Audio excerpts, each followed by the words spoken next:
95% of entrepreneurs desire high net worth clients, but they will never attract any of these people ever because of the way they approach these rich folks and the way they think.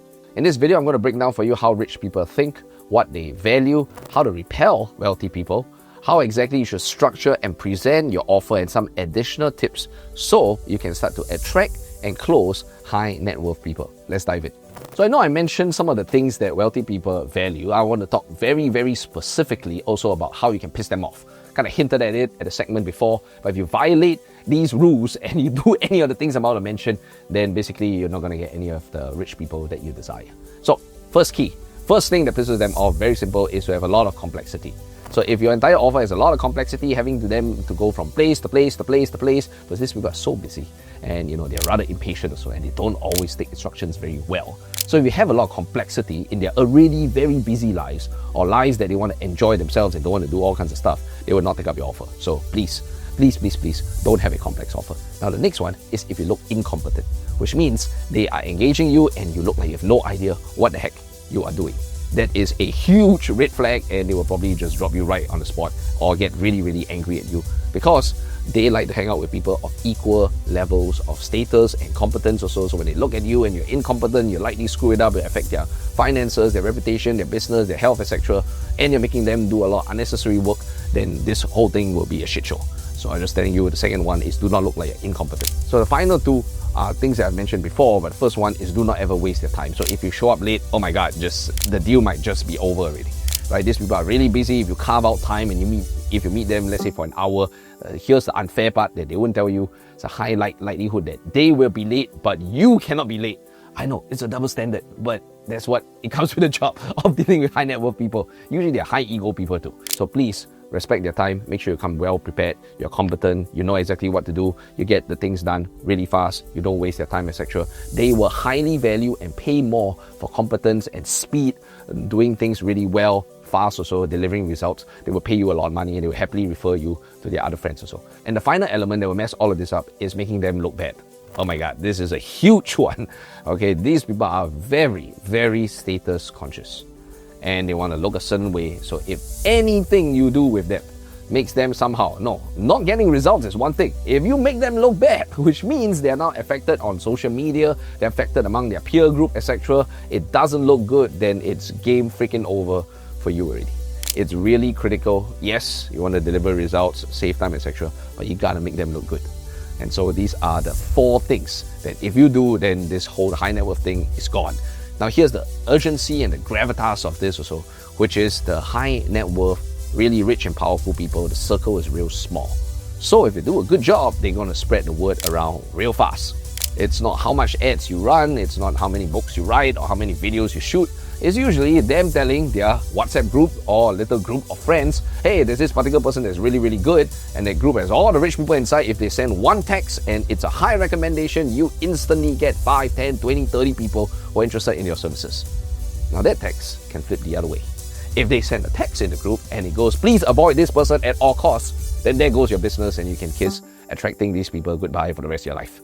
So please do all the things that I mentioned are important to them, and please avoid all the things that will piss them off. So when you design an offer for them, here are the elements you want to include. The first one is direct access. So if you can give them any form of direct access to the degree they can call you. Now remember, these people are really busy, so most of the time they're actually pretty good clients, but they wouldn't call you all of the time.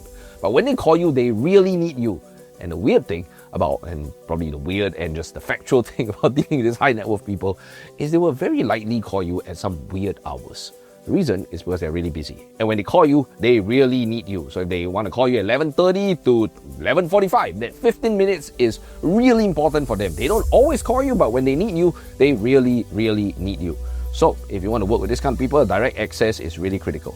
Direct access means you skip all the, just the call here, the booking here, etc. They just get straight to you. They want to ask and get the information they need, and click, they're gone.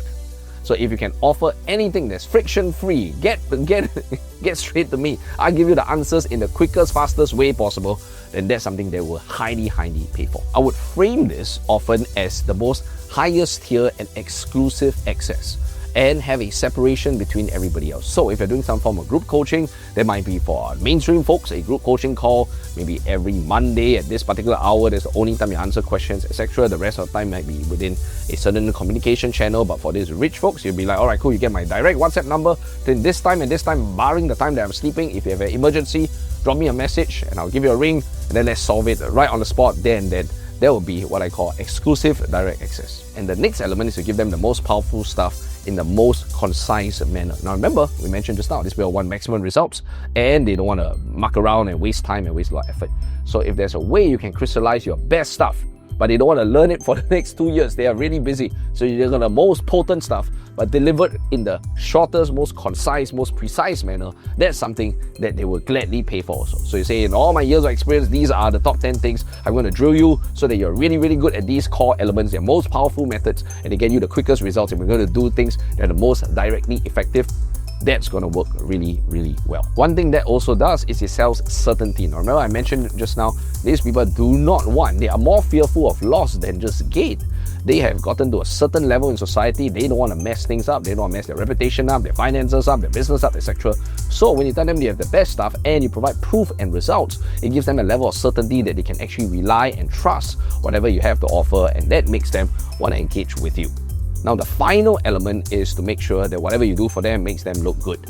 You know, if you can provide something of status by the fact that either you help them, you coach them, it helps them look good to their community around, it enhances their status, and also avoid any kind of reputational damage also, there'll be something that you'll gladly be a part of. So all of these different elements, when you design a certain offer, the way you position and package it, I think be really, really helpful. So here are some additional tips on how to approach these people, because if you do it wrong, they will get pissed off and they will never want to engage with you, and they all tell their friends that you're a terrible person and you can kiss working with these people goodbye.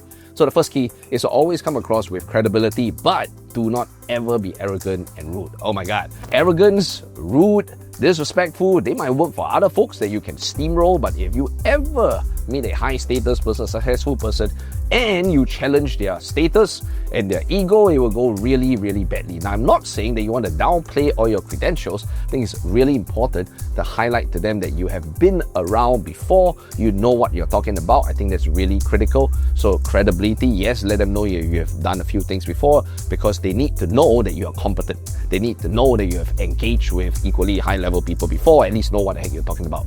But you gotta do it without being an arrogant person. Really critical. Then the next thing that you have to do is you have to be a master of asking questions. You have to let them talk. Now, the number one thing that I've seen is the two mistakes that I've seen people make when they engage with these people is, number one, they're either too arrogant and too talkative, or they're too passive. So you have a person who meets a high status person and can't shut up. They just keep talking constantly about themselves. They try to steamroll this particular person with all their credentials and all the things that they have done and all the desires they have. That's a huge mistake. Please don't do that. They get irritated, they'll walk away also.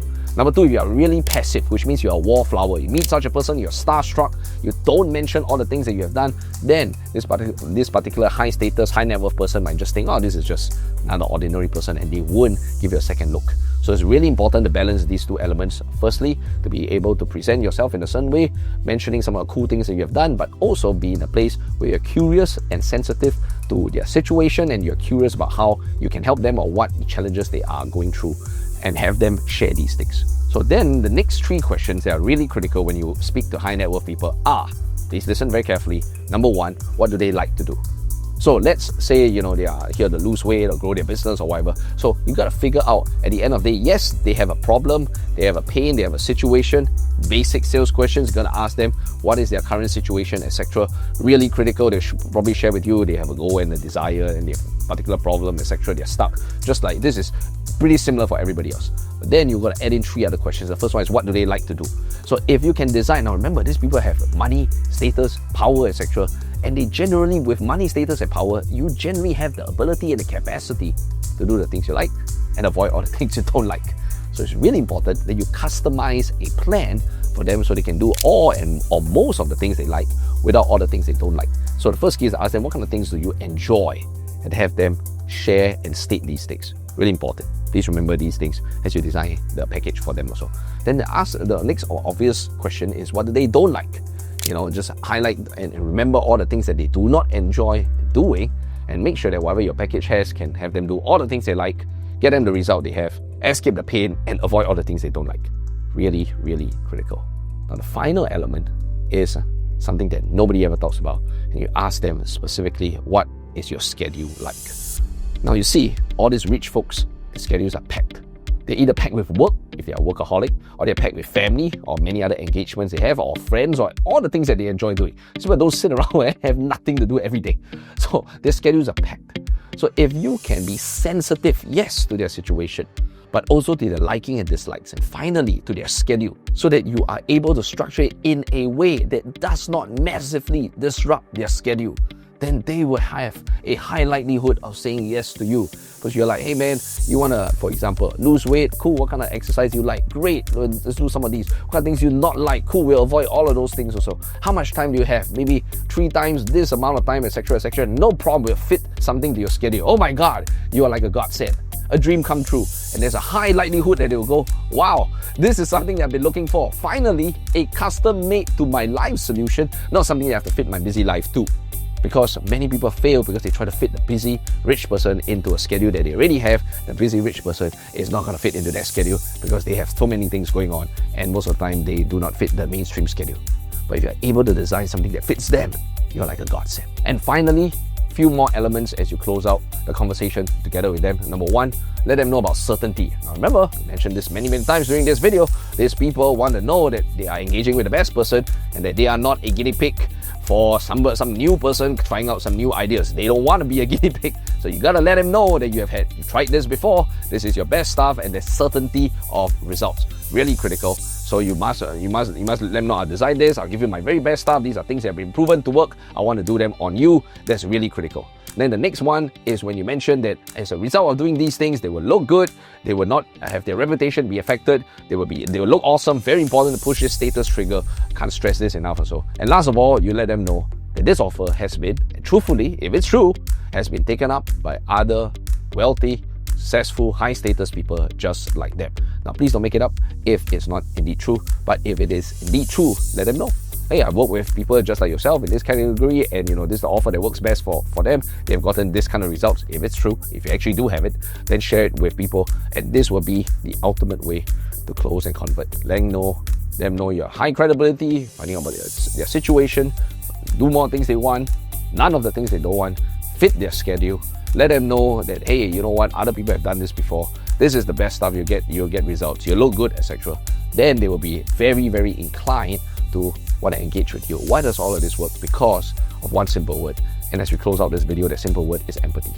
See, there's rich folks, and to be honest, a rich person's life, as a person who has been around these folks a lot, a rich person's life is very, very different than an ordinary person.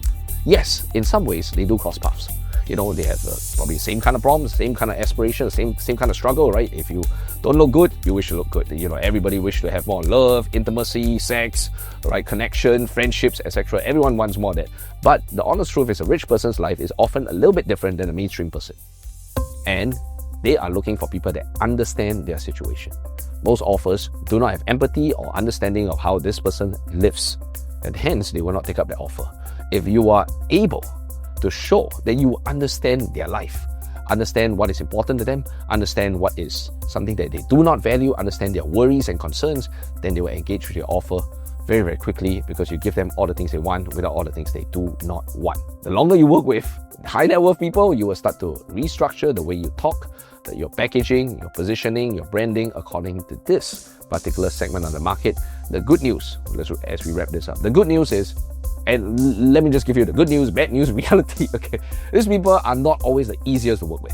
I'll just be really honest. You don't get to a certain level of society without being a slightly confident, maybe even arrogant, high ego person. It's just reality.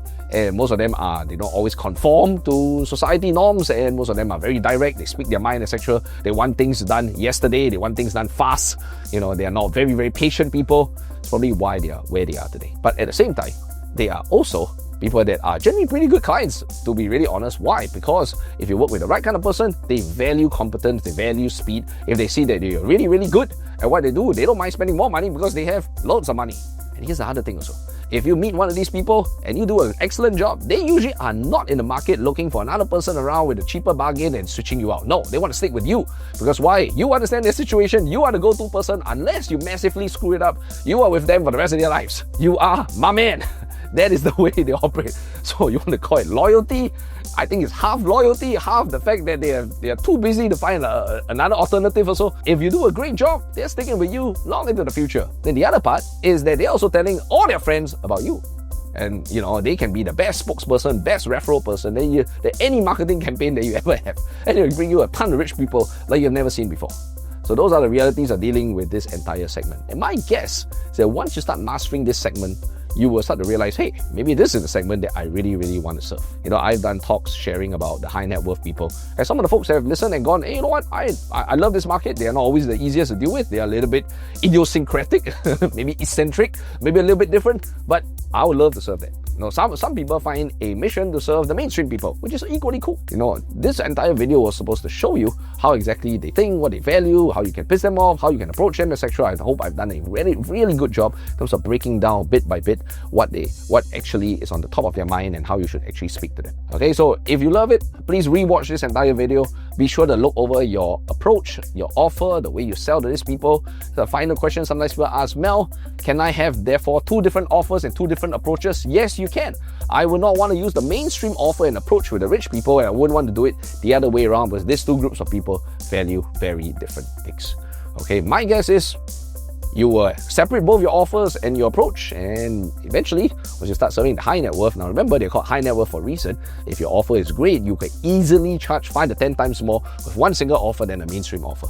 So my guess is, unless you're really against high net worth and rich people for whatever reason, you might eventually decide just to focus all your time and attention on this particular audience. Yes, they might not be the easiest to deal with, but hey, like I mentioned, high net worth for a reason. And if you serve them well, they stick with you for a very long time or so. Okay, so if you love this video, please comment below. Let me know if I'm right. If you disagree with some of the things I say, it's fine. Just my experience over the many, many years dealing with this kind of people, both in the world of kids education, in terms of business, in terms of marketing, in terms of coaching. In fact, most of my clients are in this category right now, actually. So I deal with them every single day. So if you love this video, comment below. I look forward to seeing you in the next one. I hope that this dramatically changes your business.